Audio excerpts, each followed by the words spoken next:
March 23, 2023 ಅಲ್ಲ, ನಾವು ಮೇ 20ರಲ್ಲಿ ಬಂದ ಸರ್ಕಾರ. ಮಾರ್ಚ್ ಕೊನೆಯಲ್ಲಿ ಅವ್ರು ಮಾಡಿದ್ದು ಸಾಲ ಎಷ್ಟು? 5,30,000 ಕೋಟಿ. ನಾವೆಷ್ಟು ಮಾಡಿದ್ದೀವಿ 4 ವರ್ಷದಲ್ಲಿ? 2,56,000 ಕೋಟಿ.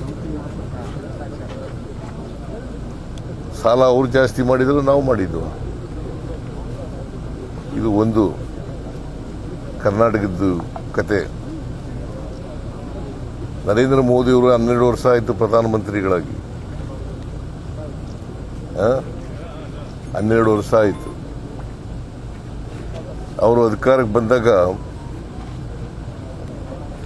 53,11,000 ಕೋಟಿ ಸಾಲ ಇತ್ತು.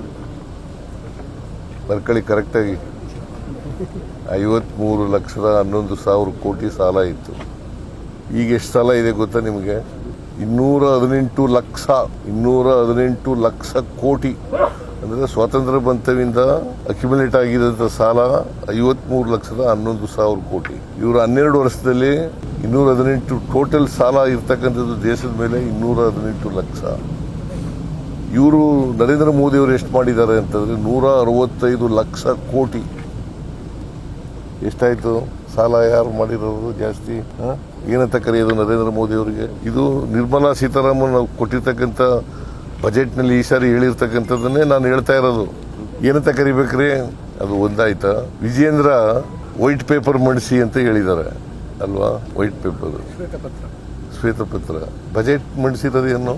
ಬಜೆಟ್ನಲ್ಲಿ ಚರ್ಚೆ ಆಗಿದೆ. ನಾನು ಸುಮಾರು 4.5 ಗಂಟೆಗಳ ಕಾಲ ಉತ್ತರ ಕೊಟ್ಟಿದ್ದೀನಿ. ಅಶೋಕ್ ಅವರು 3 ಗಂಟೆ 6 ನಿಮಿಷ ಭಾಷಣ ಮಾಡಿದ್ದಾರೆ. ಇವರು ಮಾಡಿದ್ದಾರೆ, ವಿಜೇಂದ್ರ ಮಾಡಿದ್ದಾರೆ. ಉತ್ತರ ಕೊಟ್ಟಿದ್ದೀನಲ್ಲ, ಅಲ್ಲಿ ಎಲ್ಲ ವಿವರವಾಗಿ ಹೇಳಿದ್ದೀನಲ್ಲ ಬಜೆಟನ್ನ. ಈಗ GDP ಗ್ರಾಸ್ ಡೊಮೆಸ್ಟಿಕ್ ಪ್ರಾಡಕ್ಟ್ ಎಷ್ಟು ಗೊತ್ತಾ ದೇಶದ್ದಿರೋದು? 7.14.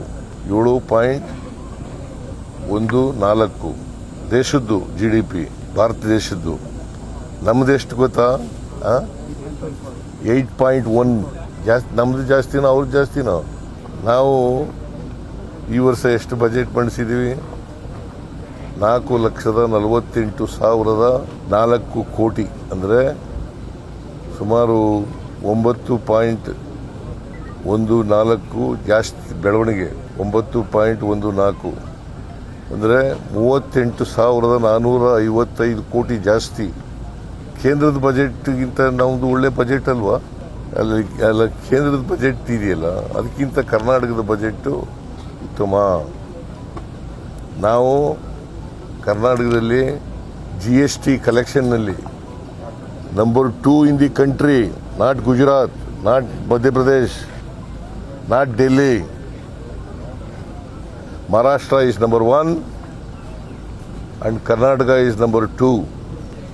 ಆಮೇಲೆ ದೇಶದಲ್ಲಿ ಇನ್ವೆಸ್ಟ್ಮೆಂಟು ಕರ್ನಾಟಕಕ್ಕೆ ಬರ್ತಾ ಇರ್ತಕ್ಕಂಥದ್ದು. We are number 2 in the country. ಇನ್ವೆಸ್ಟ್ಮೆಂಟ್ನಲ್ಲಿ ವಿ ಆರ್ ನಂಬರ್ 2, GSTನಲ್ಲಿ ನಂಬರ್ 2. ಮತ್ತು ಹೆಂಗೆ ಕರ್ನಾಟಕದ ಆರ್ಥಿಕ ಪರಿಸ್ಥಿತಿ ಚೆನ್ನಾಗಿಲ್ಲ ಅಂತ ಹೆಂಗೆ ಹೇಳ್ತಾರೆ ಬಾಯಿನಿಂದ? ರಾಜಕೀಯವಾಗಿ ಮಾತಾಡೋದು ಅಷ್ಟೇ. ಗೊತ್ತಾಯ್ತೇನ್ರಿ?